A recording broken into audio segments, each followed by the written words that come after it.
Ladies and gentlemen, welcome to Insurance Town. I'm the Mayor, Heath Sheeran, and the host of this podcast. Ladies and gentlemen, I am excited you're here hanging out with me today in the program. We've got my good friend Marques Ogden hanging out with us. Guys, you may have heard that name before because he's a former NFL player. He's a keynote speaker, motivational as hell, inspirational, and he means a lot to me and my family. He's also a fellow podcaster and making some big moves in that space. Guys, I cannot wait for you to meet this guy on the show. Before we do, though, I got to talk to you about my good friends over at Smart Choice. Smart Choice is the fastest growing agency network for a reason. They have agency-friendly contracts that help you to be profitable and kick butt and take names. Also, carriers, they love working with you guys as well. And, it's no wonder that they have 10,000 agencies across the country working with them and over 11 billion in premium written. Guys, it's unbelievable. You do not want to miss this opportunity to work with them. Go to smartchoiceagents.com and tell them the mayor sent you. You'll be so happy that you did. Ladies and gentlemen, also my friends over at Canopy Connect, your one-click solution to getting the deck pages you need to quote your prospects. And if you have not met Ray at a conference yet, start going to conferences. You will meet him. You'll see him at the trade shows. Give them a follow on TikTok, give Canopy Connect a look on social media, and give them a look for your agency.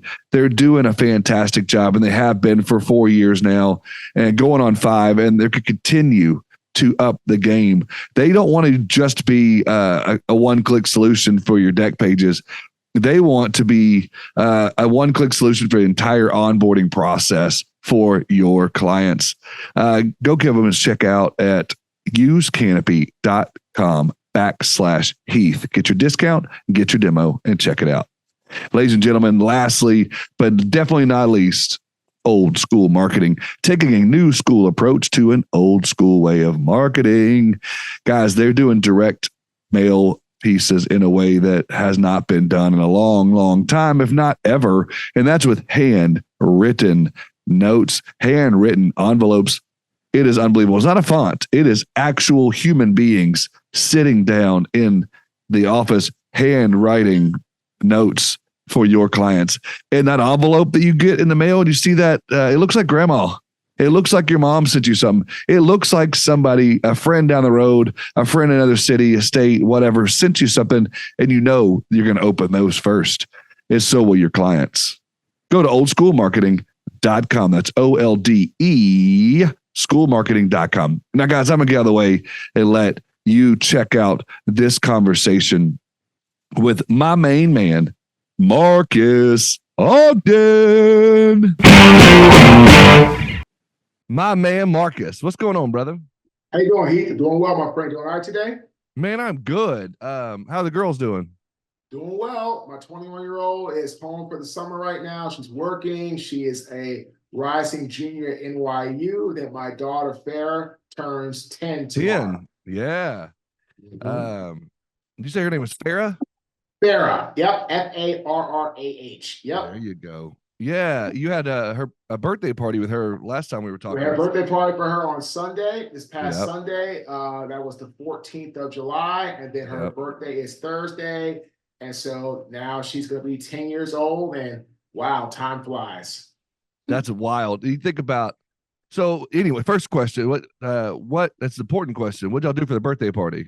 So we were at Lifetime Gym in Cary, where I live in a little town called Fuquay, Berea, North Carolina. I'm about 30 to 40 minutes from downtown Raleigh, our state's capital. But there's a little town called Cary, North Carolina, where I used to live with my ex-wife. And I go to Lifetime Fitness. That's a national chain gym. And they have like an indoor, outdoor pool, all kind of cool, nice stuff. So we had a pool party for her. She had about 10 or 12 of her little friends that came to swim and pizza and cupcakes and cake. So she had a great time. That's awesome. That is awesome. So let me ask you this. And we're going to get personal a little bit, if that's all right with you. If not, we can edit it out later. But you and your ex-wife get along pretty well?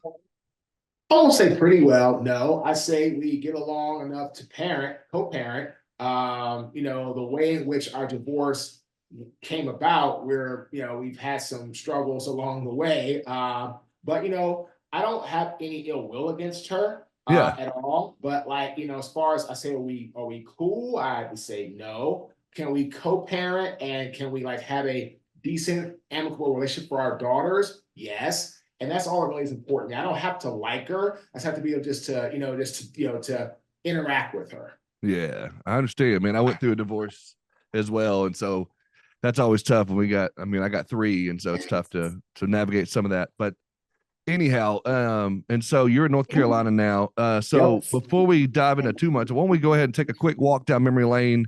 If you'll just kind of give me, broad overview. A lot of people, when they see your name, they're going to know most of the stuff about you. But I'd love for you to just tell the audience that doesn't know Marques Ogden.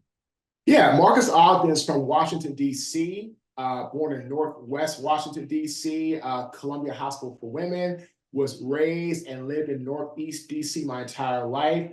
I went to elementary school, middle school, high school, and college, all in Washington, D.C. From there, I went to the National Football League and played for the Jacksonville Jaguars. Of course, you can see the Baltimore Ravens, the Buffalo Bills, and I finished off my career before I got injured with the Tennessee Titans. Had a great career playing everybody and playing a lot of teams in the AFC.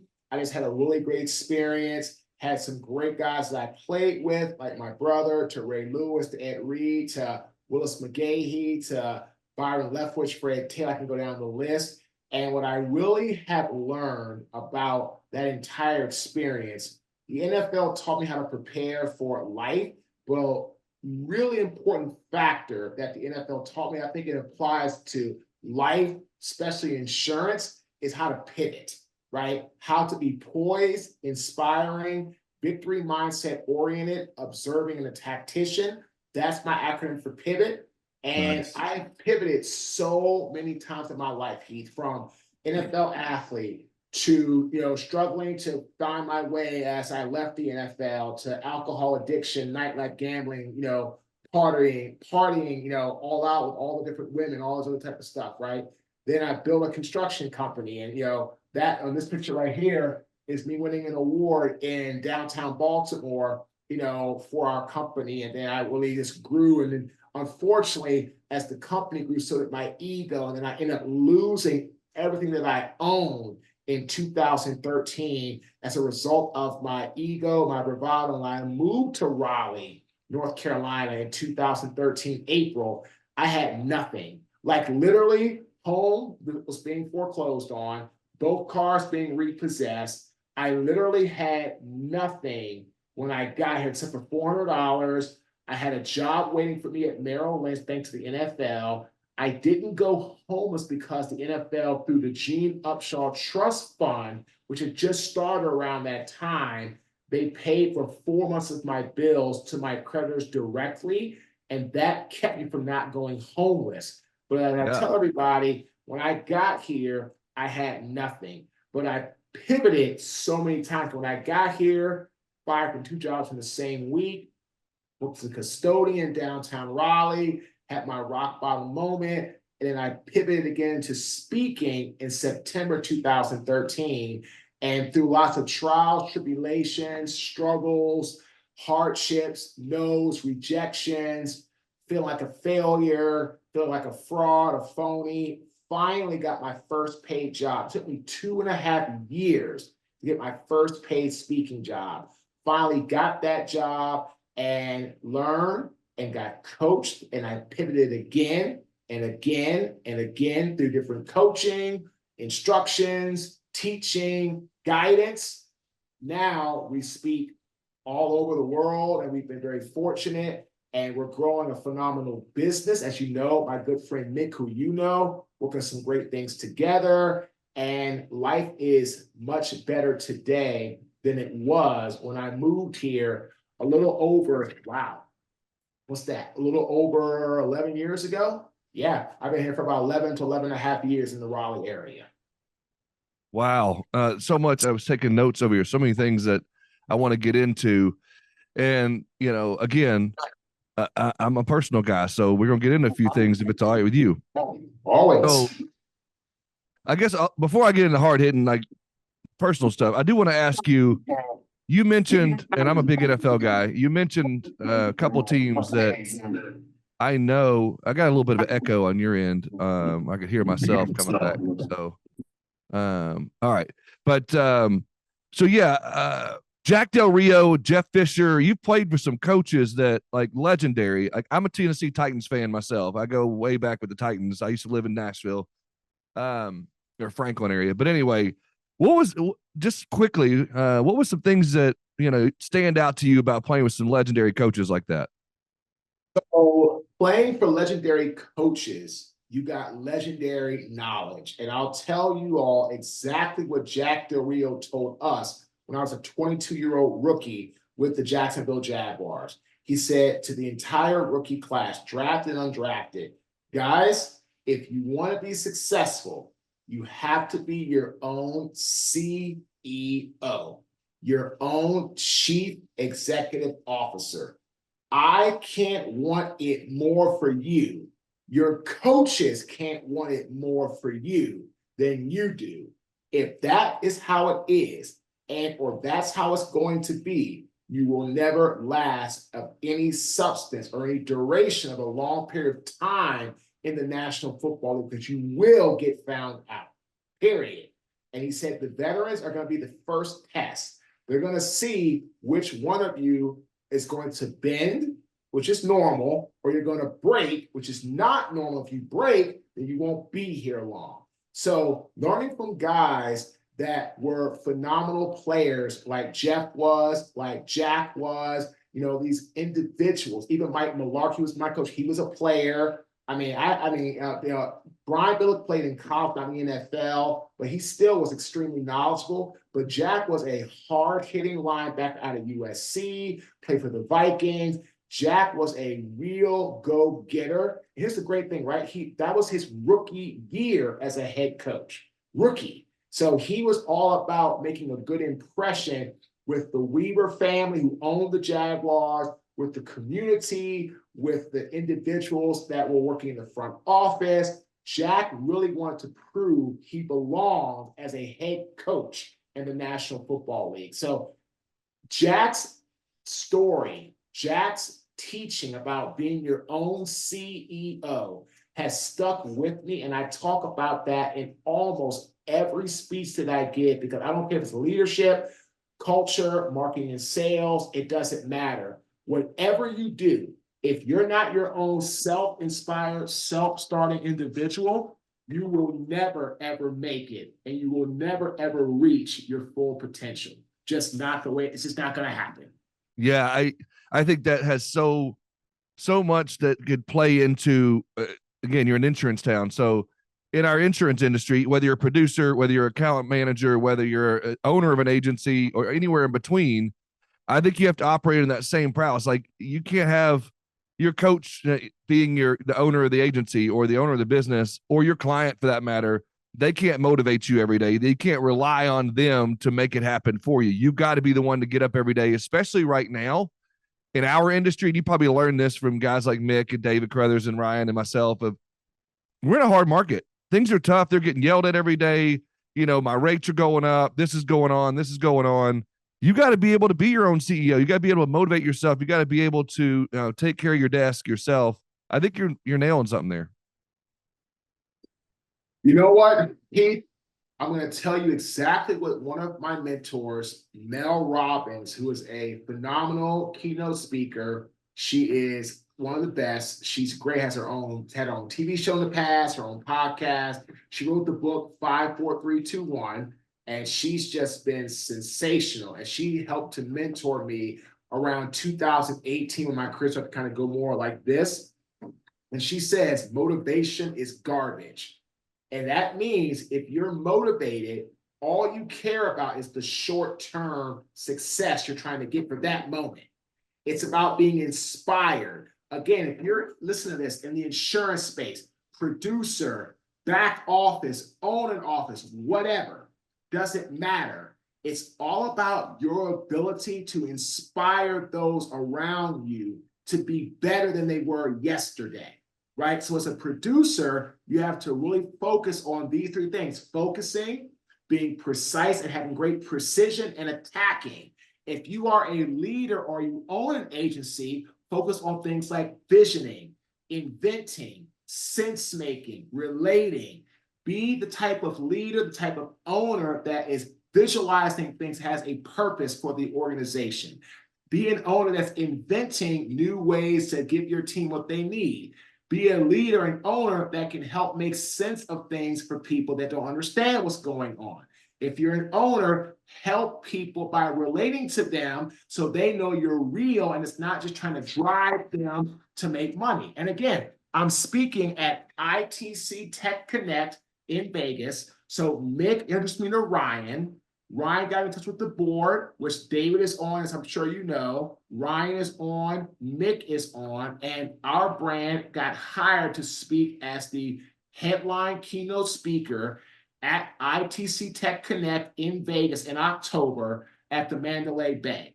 And we're talking about is the ego mistake from 8 figures to 825 per hour, how to thrive in a certain time. And again, Drake was one of the board members, told me the exact same thing. And you said it best, Heath. It's tough right now in insurance. It's competitive. Margins are shrinking. Opportunities are dwindling. It's like if you make a mistake with people, they're less forgiving. But it's all about you figuring out to have, like you said, that championship or victory mindset, and also having the ability to be inspired and not try to find somebody to tell you what to do, where to go, where to be, and get you fired up. You need to fire your own self up. It doesn't matter where you come from. It doesn't matter what you do in the insurance space. Yeah, I completely agree. And, I think that, whether it's a hard market, soft market, back in my producer days, which I haven't been in there in a few years now, but there was that roller coaster. You never know. You could have riding that big high. You just wrote a big, massive account, and things are going really well. And then the next month, you may have 4 or 5 accounts that just say no, or something happens, or their competitor comes in and knocks you out. Or, you get to that deadline and like the carrier pulls out. You can have anything happen to you at that moment. But I think that's where you build your character, not when you're winning. I'd love to hear from you being in that high level competitive thing. I played high school. I never played college or even pro ball, obviously, but life in general, I think you build your character. I tell my kids this all the time. I have a 16-year-old, 11-year-old, and a 14-year-old, and I tell them this too. You build character, and you find out who someone really is in the tough times. Oh, absolutely. And Aristotle, who was one of the greatest philosophers of all time, was hired by King Philip II to coach his son, Alexander the Great. And the first thing that Aristotle taught Alexander that needs to be shown at all times to get people to follow him, work with him, do things for him is character. Aristotle said if your men ever question your character at any moment, it's over. It's done. They won't go through a brick wall for you. If you're listening to this podcast in the insurance space, understand it's the same thing. If you own the organization and your producers and your back office questions your character, they'll do the bare minimum and they won't go through a brick wall for you. If you are a producer and the back office questions your character, they're not going to go all the way for you to get things done behind the scenes that you need to have done, right? If you are a person in the back office and your character is spotty, the producers and the office leaders and owners are like, wow, can I trust you to get this stuff done? And then what happens? It slows down the process. In any type of business, it's a numbers game. Yep. It's a numbers game. And character is built on trust. And you build trust through competency, showing you can do your job, having people's best interests, which means you actually care about them over you, and reliability. And Heath, that's where most people fall off. We had an 11 o'clock appointment today for your interview. At 11 o'clock, I was on here already. I got on at 10:58 Eastern, ready to go. Most people are not reliable because they do not value other people's time.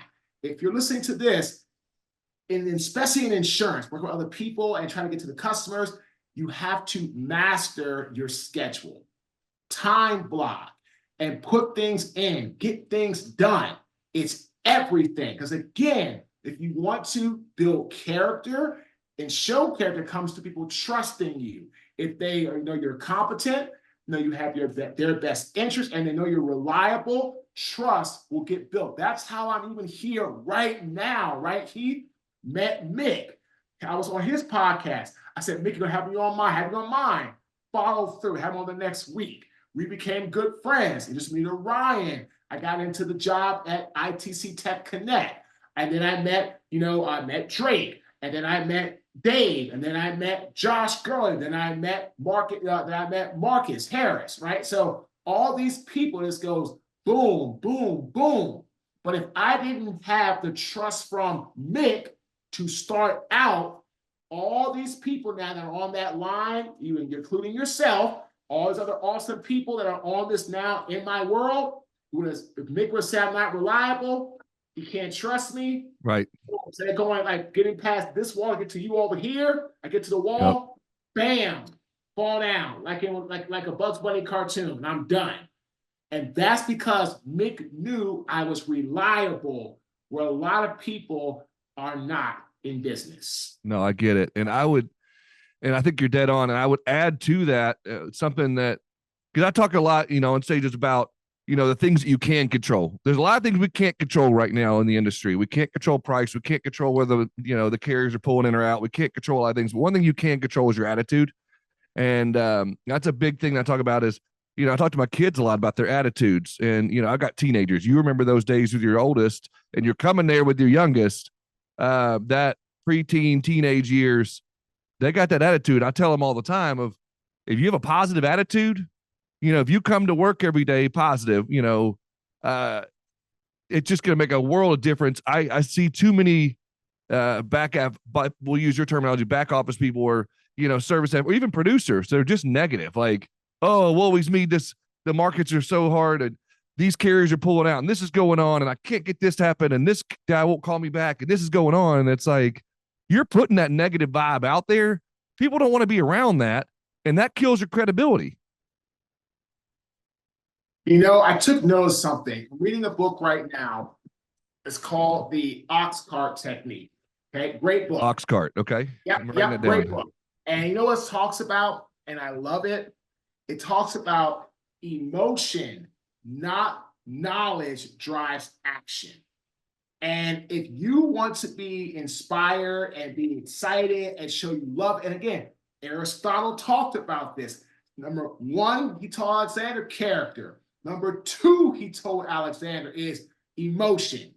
He said, if your men don't feel you're excited about the battle or leading them to conquer or whatever they were doing back then, they were like, yep, all Alexander wants is more territory, more riches, more this, more that. And all my life is just meaningless. Versus like, wow, Alexander wants to spread the Greek name, the Greek tribe, the Greek heritage into other territories for the legacy of the Greeks. Well, hey, man, I want to be part of that. I'm a Greek. This is awesome.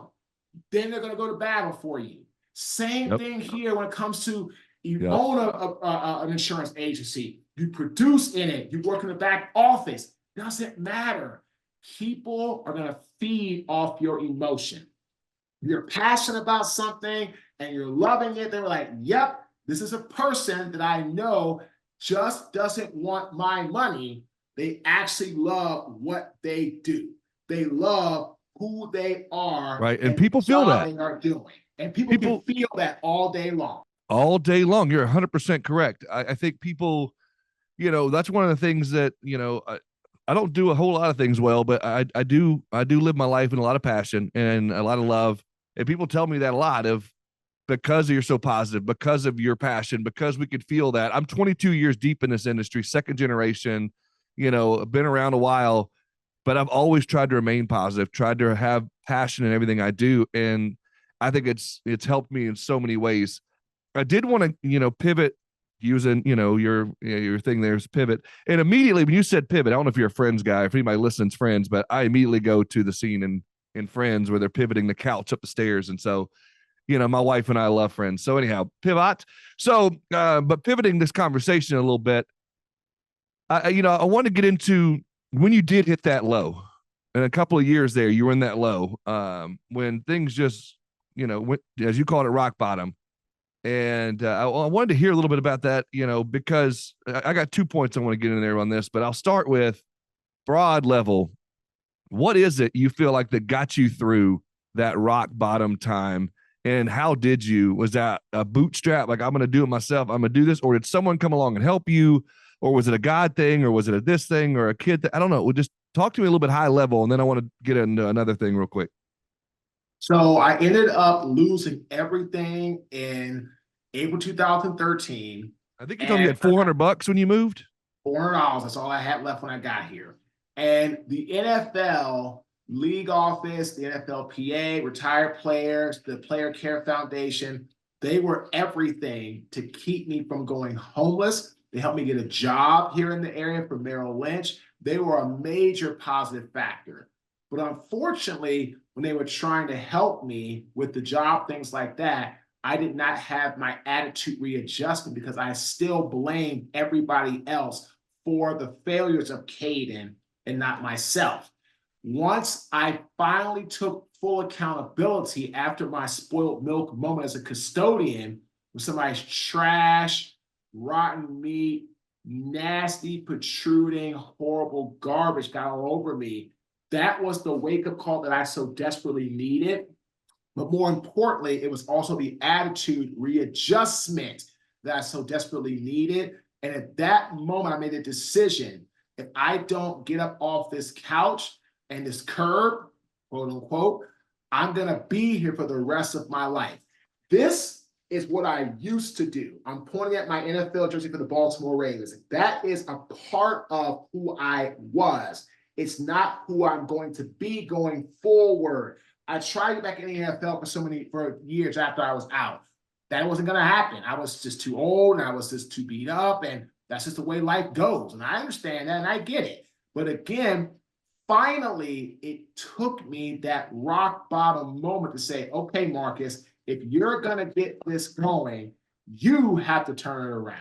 And you have to stop asking people to help you, things like that. I don't mean like give me money, but like help with this, help with that. Well, no. You got to actually figure out your purpose. And once I found my purpose of speaking and inspiring and helping others, then that's when I said, okay, now it's time to get moving, started speaking. But again, still didn't have any luck in that for 2.5 years. And if you're listening to this, if you are a person working right now, if you're a producer who's had great success in the past, but you're going through a hard time right now, which we all do, just remember the cardinal rule. Never give up on yourself, and it's a relationship business like anything else, and just keep pounding. That's what I did with speaking. 2.5 years, not one paycheck. I just kept pounding, kept going. Finally got my first paid one. Then I kept pounding and like, what do I need to do better here? How do I need to do better there? And just kept moving. And again, if you're listening to this, if you want to strive to thrive in the insurance business, focus on these 3 things: innovation, movement, being dynamic. Okay, innovation, find ways to get out in front of people that is unique and creative. Innovation and creativity creates an environment of free thought, new thinking, and better thinking. That's my perspective, okay? Number 2 is movement. If I'm feeling like I'm having a bad day, I get up, I go for a walk. I mean, I work out every day. I just started this new kick booty workout from a friend of mine gave me, who's a former strength coach in college football. He was the youngest strength coach in college football. Gave me a kick ass workout. It's 4 days. I do 4 plus do an extra day. So I just finished my first cycle yesterday, but I ran this morning 2 miles, right? I've lost about 30 pounds in the last 6 months. And now I'm going to start getting more cut defined because movement is everything. Movement creates a sense of, like they call it micro breaks. If you're working, you're struggling, get up, take a 5-minute walk, go out to the light, do something, stretch, whatever the case may be, there's something. Movement begets energy. Energy begets confidence. Confidence begets results. And the last one is, again, is be dynamic. It takes the same energy to dream big as it does to dream small. So why dream small? Whatever that is for you in the insurance space, whatever that is, don't dream small, dream big. So again, these are some things that we talk about in keynotes, as we talk about, we go into a lot more detail in our keynotes or in our half-day workshops. But again, be someone that's all about solving the problem or being the change. Don't be somebody that's always complaining about what's not going on. Heck yeah. One of the things I got to get into with you, and then I'm going to pivot back into the amplify your leadership. But one of the things I've got to ask you about, I've got 3 brothers and 2 sisters. Some of them are half brothers and sisters, but I come from that. And, some of my brothers are, highly successful here, and some of them are highly successful there. There's a lot going on here. But my question to you would be, when you're at that rock bottom and you've got you've got your brother, who's, Jonathan Ogden, like he's successful, done the thing, got the awards, done the thing in the NFL. What was that like for you, knowing you had that? I mean, it would have been easy for you to just be like, hey, loan me some money, brother, whatever, or help me out here, or do this, or people might have thought that. And was that something that got in your head, or did you find yourself in the comparison game? Did you find yourself struggling with that at all, having a successful brother when you're in this time of making $8 an hour? So I just wrote something down about the divine rule that I live by, okay? If I called my brother and asked him for a loan, right? What does that teach me if he says yes? What does that teach me? Nothing. Right. Zero. And life is about learning lessons, right? Great quote by Denzel Washington. If you haven't failed, you haven't tried hard enough. And that's Amen. Huge, right? And that's huge. Here's the thing. Everybody who is successful that I've met or heard of or read about has all had some type of failing moment. It's not the end, it's a failing moment they've learned from. You can flip the page. Page is going to be pain, adversity, which turns into gratitude and empowerment. Pain, adversity, gratitude, empowerment. And so you can flip the page in that regard, right? And so at the end of the day, that's a major factor.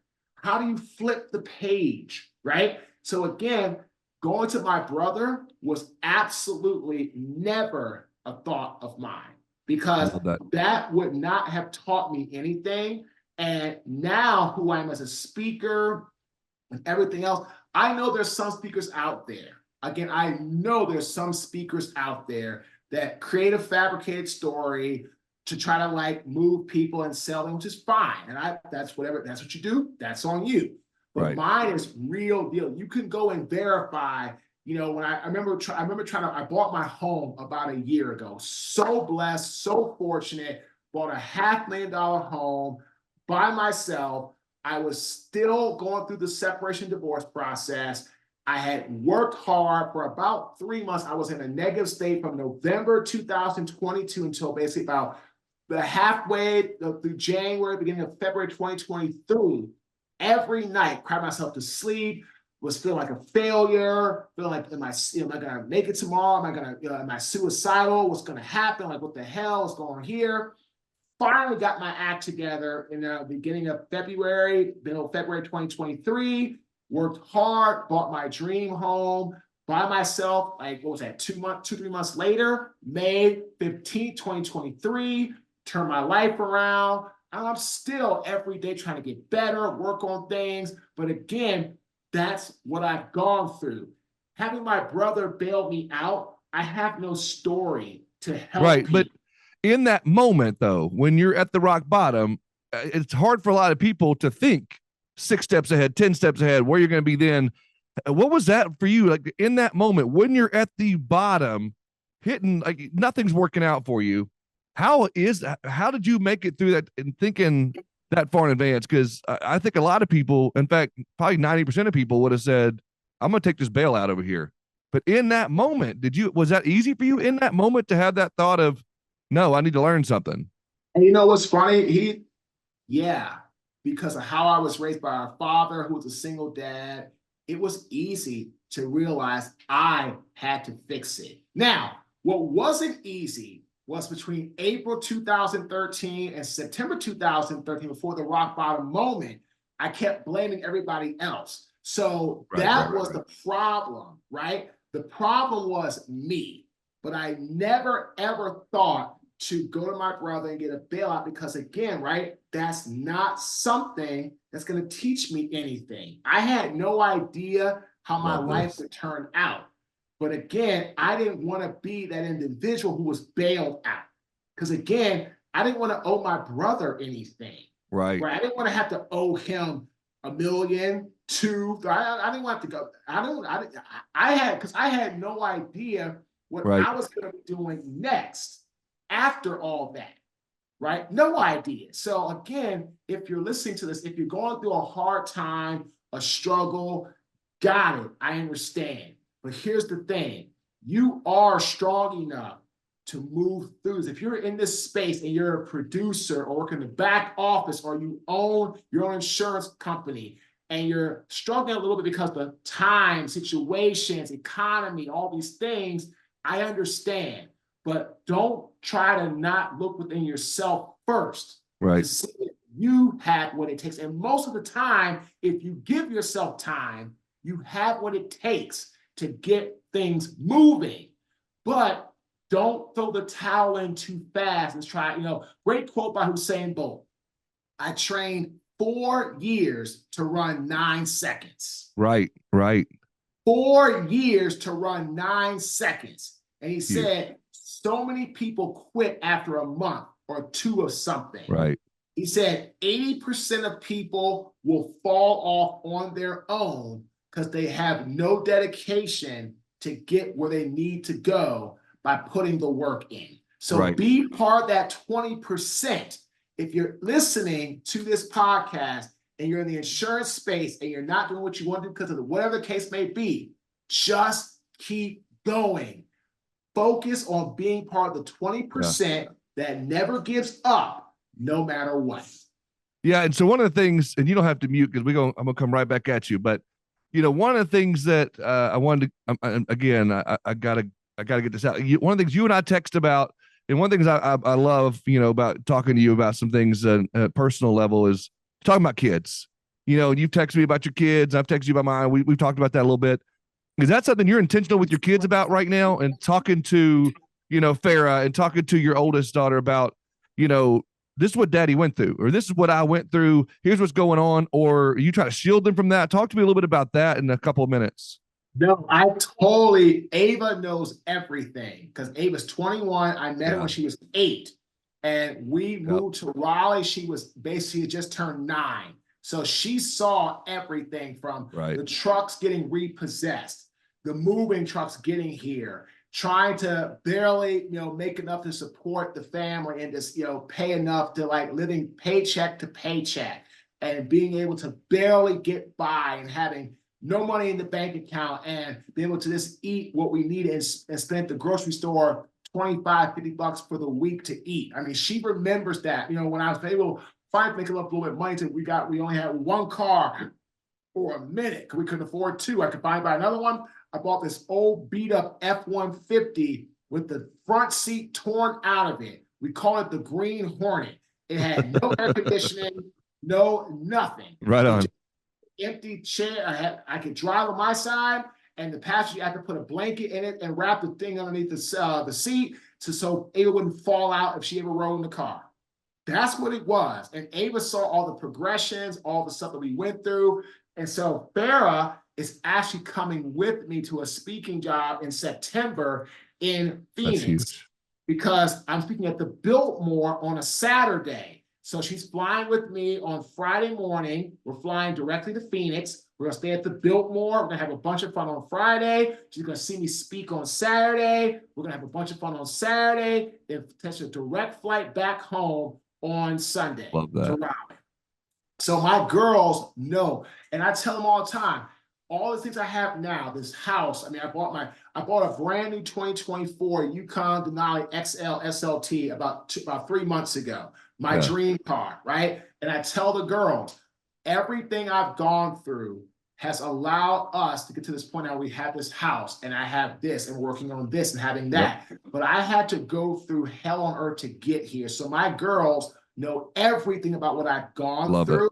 Because again, if you're listening to this podcast in the insurance space, you're gonna go through hard times, especially with the economy, things you can't control. But you can control these things, right? If you want to be great as a insurance producer, either a producer, an agent, a back office, an owner, whatever, the 4 V's: visualize what you want, okay? Vocalize to yourself you are good enough to be doing what you're doing.